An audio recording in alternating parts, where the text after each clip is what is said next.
श्रावण मास के किसी भी सोमवार के दिन किया गया एक छोटा सा उपाय विवाह में आ रही बड़े से बड़ी अड़चन को तत्काल दूर करके जल्द से जल्द शादी होने का एक प्रबल योग बना सकता है। यदि शादी होने में बार बार अड़चनें आ रही हैं, रिश्ता पक्का नहीं हो पा रहा है, तो ये वीडियो आपके लिए है।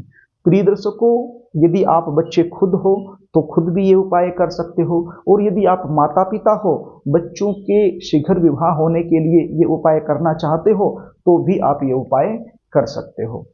कई बच्चों की जन्म कुंडली में ग्रह और नक्षत्रों के कुछ ऐसे दुर्योग बन जाते हैं जिसके चलते विवाह में लगातार विलंब होता रहता है। रिश्ते तो आएंगे, बातें भी चलेंगी, लेकिन कोई भी बात, कोई भी रिश्ता सफलता तक नहीं पहुंच पाएगा।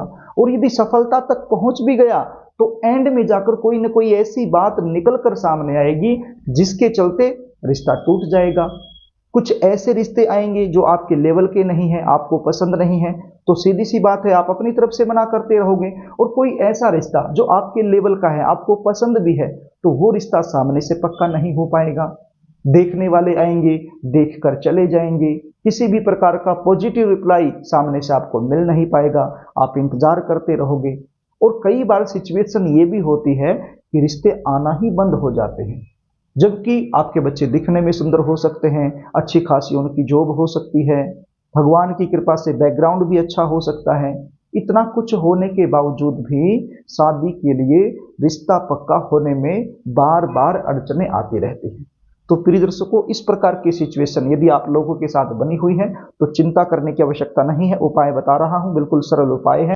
प्रिय दर्शकों, उपाय बताऊं इससे पहले आपसे निवेदन करना चाहूंगा, यदि आप चैनल पर नए हैं और अभी तक आपने इस चैनल को सब्सक्राइब नहीं किया है तो मुझसे लगातार जुड़े रहने के लिए अभी इस चैनल को सब्सक्राइब कर लीजिए, बेल आइकन को भी प्रेस करके रखिए, ताकि हमारी आने वाली जो भी नई वीडियो है उसका नोटिफिकेशन आपको मिल जाए और वो वीडियो आप आसानी से देख पाएं। प्रिय दर्शकों, ये उपाय करने के लिए आपके पास बेलपत्र होने चाहिए। अब बेलपत्र कितने होने चाहिए? आपकी उम्र के अनुसार, यानी बच्चों की जो उम्र है उस उम्र के अनुसार बेलपत्र होने चाहिए। सपोज कीजिए जो बच्चा है वो 30 साल का हो गया, 31वें साल में चला हुआ है तो 31 बेलपत्र, 25 का हो गया, 26वें साल में चला है तो 26 बेलपत्र, यानी कि 27 का हो गया, 28वें में चला हुआ है तो 28 बेलपत्र। यानी वर्तमान समय में जो उम्र उसकी लगी हुई है, चली हुई है, जिस उम्र में वो रनिंग है, तो उस उम्र के बराबर बेलपत्र लेने हैं। बेलपत्र साफ सुथरे लेने हैं, छेद वाला बेलपत्र नहीं चलेगा।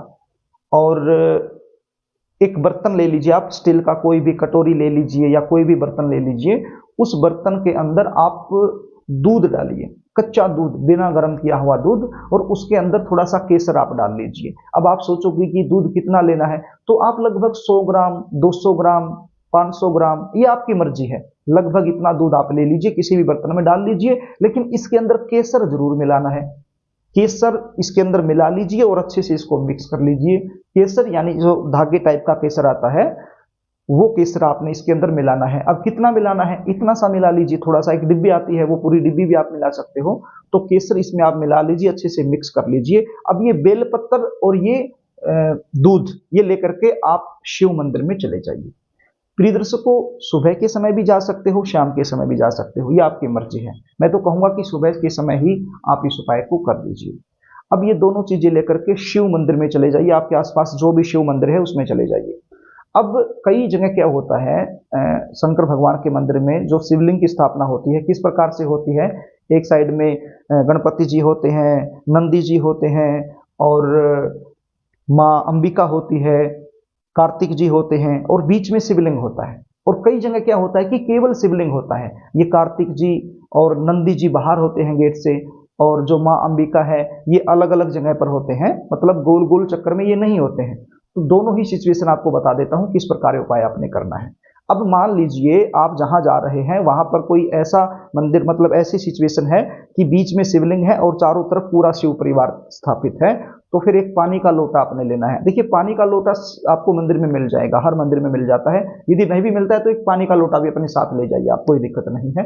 तो सबसे पहले जो पानी है वो गणपति जी पर अर्पित कर दीजिए, उसके बाद माँ अंबिका पर यानी माँ गोरा पर अर्पित कर दीजिए, उसके बाद कार्तिक जी पर अर्पित कर दीजिए, उसके बाद नंदी जी पर अर्पित कर दीजिए, उसके बाद सर्प देवता पर अर्पित कर दीजिए और लास्ट में जो भी पानी बच गया वो शिवलिंग पर अर्पित आप कर दीजिए। और यदि पूरा शिव परिवार नहीं है, केवल शिवलिंग है, तो पूरे का पूरा पानी शिवलिंग पर अर्पित कर दीजिए। उसके बाद क्या करना है, ध्यान से सुनिएगा।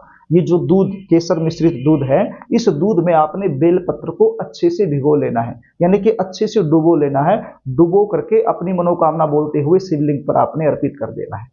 फिर दूसरा बेलपत्र लेना है, दूध में भिगोना है और वो भी शिवलिंग पर अर्पित कर देना है। तो इस प्रकार से जितने भी बेलपत्र आपके पास हैं, सभी के सभी बेलपत्र एक एक करके दूध में डुबोना है और शिवलिंग पर अर्पित करते रहना है। तो सारे बेलपत्र शिवलिंग पर अर्पित कर देने हैं और बाद में जो दूध बच जाता है वो दूध भी शिवलिंग पर अर्पित कर देना है बेलपत्र के ऊपर।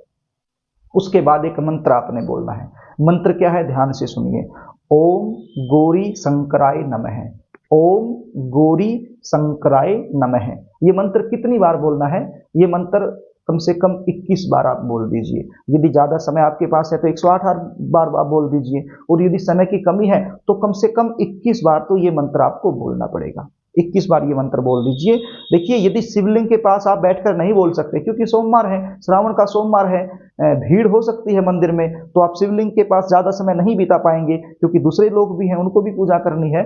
तो आप ये उपाय करके आप मंदिर में कहीं पर भी बैठ जाइए, किसी भी कोने में, आंगन में, कहीं पर भी बैठ जाइए और इस मंत्र को 21 बार जाप कर लीजिए। और मंत्र जाप करने के बाद शंकर भगवान से, माँ गौरी से शीघ्र विवाह होने के लिए प्रार्थना कर लीजिए। बच्चे खुद कर रहे हैं तो अपनी शादी के लिए कर लीजिए प्रार्थना, और आप माता पिता हैं तो अपने बच्चों के शीघ्र विवाह होने के लिए प्रार्थना कर लीजिए। तो ये छोटा सा उपाय है, बिल्कुल सरल उपाय है।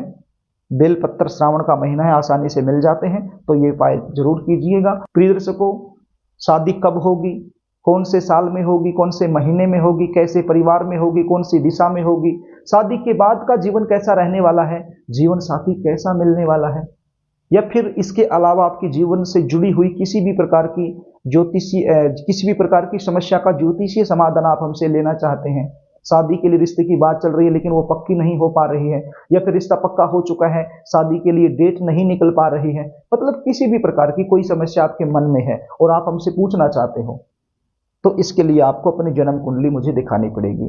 और स्क्रीन पर जो व्हाट्सएप नंबर आप देख रहे हैं, इस व्हाट्सएप नंबर पर आपको भेजनी पड़ेगी। यदि जन्म कुंडली नहीं है तो आपकी date of birth, birth time, birth place, ये चीजें आप लिखकर मेरे पास भेज सकते हो।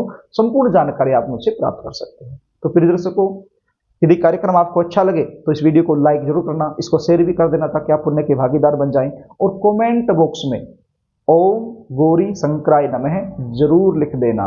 यदि इतना बड़ा शब्द आप नहीं लिख सकते हैं तो जय भोलेनाथ जरूर लिख देना। आज के लिए बस इतना ही, आगे फिर मिलेंगे, तब तक के लिए नमस्कार।